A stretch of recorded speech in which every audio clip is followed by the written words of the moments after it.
here we are again. And Mark and Uncle Jake have a problem on their hands.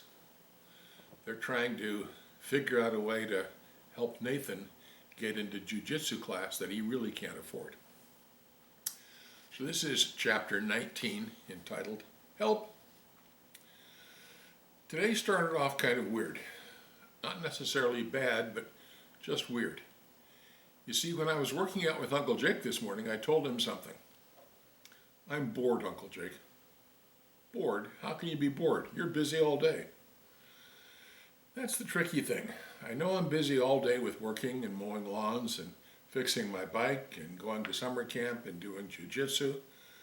But even with all that stuff going on, I still feel kind of bored. And I feel like I've done what I want to do, so other than focusing on my jiu-jitsu tournament, I just feel like, I don't know, bored.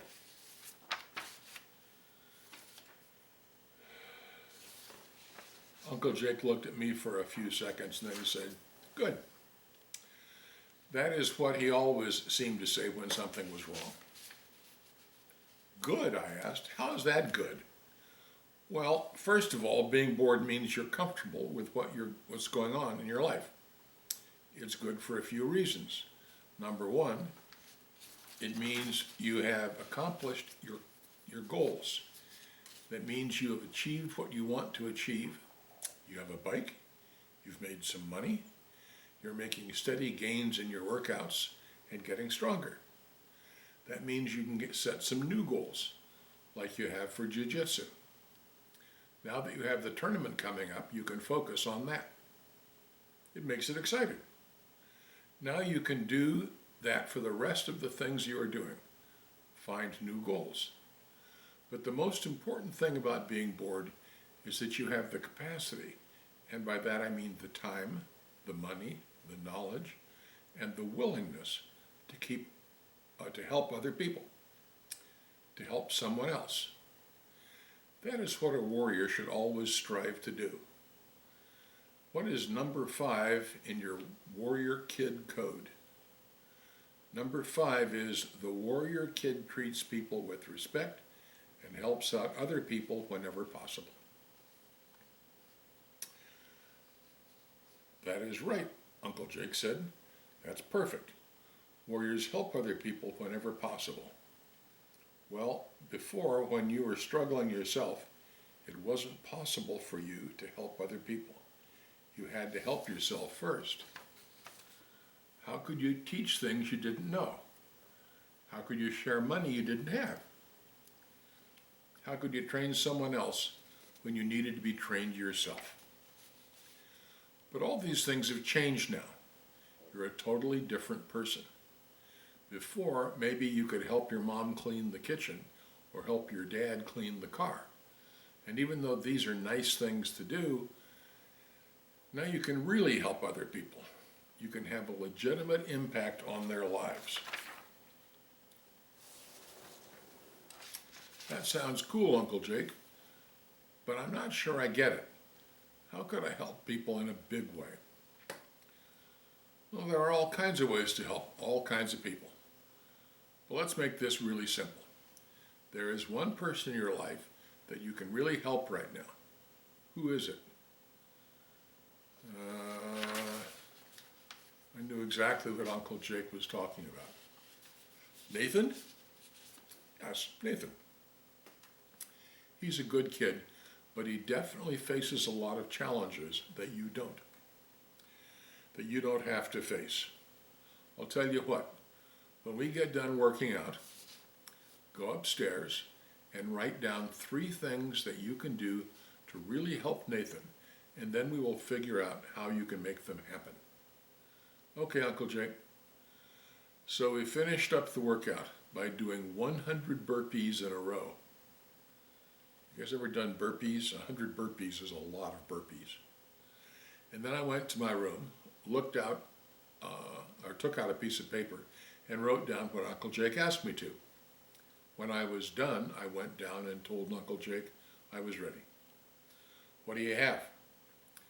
Well, Uncle Jake, Here are the three things that I think Nathan could use some help with. First of all, he really liked jiu-jitsu class the other day, but I know he doesn't have enough money for it. 2, he doesn't have a bike. When we rode the Bruiser the other day, he looked so happy, but he hasn't got enough money for a jiu-jitsu class, and I'm sure he doesn't have enough money for a new bike. And finally, since Nathan doesn't seem to have much to do after camp every day, I would like it if it would be really nice if he had a cool place to hang out. Okay, those are good. I like this, and I agree. I think those would be great ways to help Nathan. Now, let's think about how we can actually accomplish them. But first things first, you've been working hard all summer to make money. Do you realize that we might have to spend some of that money to help Nathan? Are you okay with that? This is a tough question. Uncle Jake continued, before you answer that, understand that we're going to start by making sure you have the money. That means taking 20% of what you've earned and putting it into savings. And that isn't just for now. This is always. You should always save 20% of your money. Then if there are other things you really need, you can buy those as well. And you should also know this. One of the few things in the world that feels better than earning money is earning money and putting it toward a good cause to help someone else. I know that sounds strange, but it's true.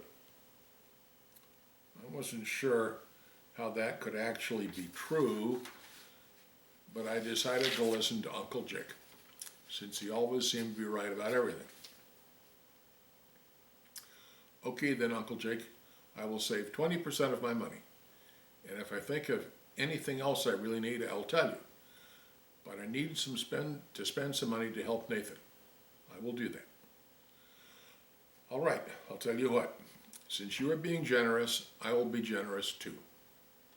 Anything we need to spend to help Nathan, I will give half of it so that you only have to give the other half. Thanks, Uncle Jake, I told him.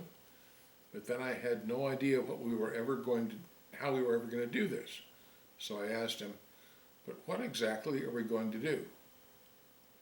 Well, first off, for jiu-jitsu, we will go and talk to Coach Adam and see if he can give us a deal on a class price and if there is anything you and Nathan can do to help out around the academy. Next, we're going to buy a bike for Nathan. Buy him a bike? I don't have enough money for that. Uncle Jake laughed. Don't worry, you aren't buying him a new bike.